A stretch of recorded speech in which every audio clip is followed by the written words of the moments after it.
हरे कृष्णा। मैं ISKCON devotee Radha Rani. कबाड़ी कबाड़ी आया, अपने घर का टूटा फूटा सामान बाहर निकालिए निकालिए निकालिए। आज रविवार है, कबाड़ी आया, अच्छे दाम ले लीजिए। ये आवाज विश्व के हर मोहल्ले में सुनाई देती है, हर क्षेत्र में सुनाई देती है कि आज कबाड़ी आया। और उस कबाड़ी को हम अपने घर का टूटा फूटा सामान दे देते हैं, ले जा भाई, ये मेरे लिए बेकार हो गया। और वो कबाड़ी उस सामान को ले जाकर के बड़ी फैक्ट्रियों में बेच देता है और बड़ी फैक्ट्रियां फिर से उस सामान का पुनः निर्माण करके रिन्यू करके फिर से मार्केट में बेचती हैं और फिर से वो सामान शोरूम में सजाया जाता है और हम वर्तमान की कीमत दे करके उस सामान को पुनः अपने घर में ले आते हैं।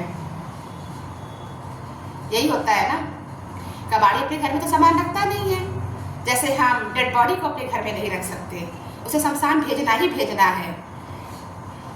जीवन नया मिलेगा अंतिम चिता में जल के, उसी प्रकार से ये शरीर है और प्रतिक्षण मृत्यु की तरफ बढ़ रहा है। आने वाला हर बर्थडे जीवन में 1 वर्ष कम कर देता है और आपको बताता है कि अब आपके कितने वर्ष बचे जीवन में। कुछ तो सोचिए। मेरे ख्याल से, मेरे विचार से इस मनुष्य जीवन की गारंटी और वारंटी किसी के पास नहीं है।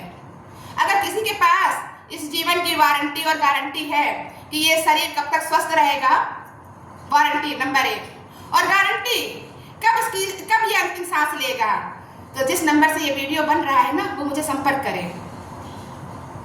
ना इस जीवन की गारंटी है ना वारंटी है, प्रतिक्षण बढ़ रहा है मृत्यु की तरफ।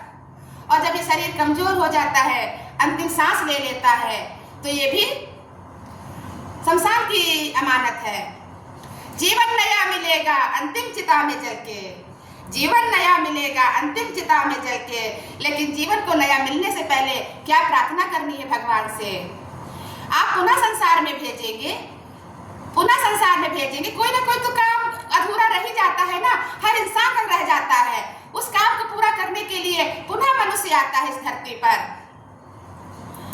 झोपड़पट्टी से लेकर के अरबपति तक के भाग्य में भगवान ने लिखा है कि एक दिन आपको अपने घर के मुख्य द्वार के बाहर बैठ करके ऐसे बैठना है। अब क्या करें, अब किसको फोन लगाए? ये पल सबके जीवन में आएगा।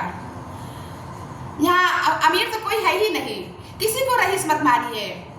किसी के पास साधनों का अभाव है और किसी के पास सपोर्ट सिस्टम है, साधन ही साधन भरे हैं, उसका जीवन सुगम है। किसी का जीवन कठिनाई से भरा है और किसी का जीवन सुगम है।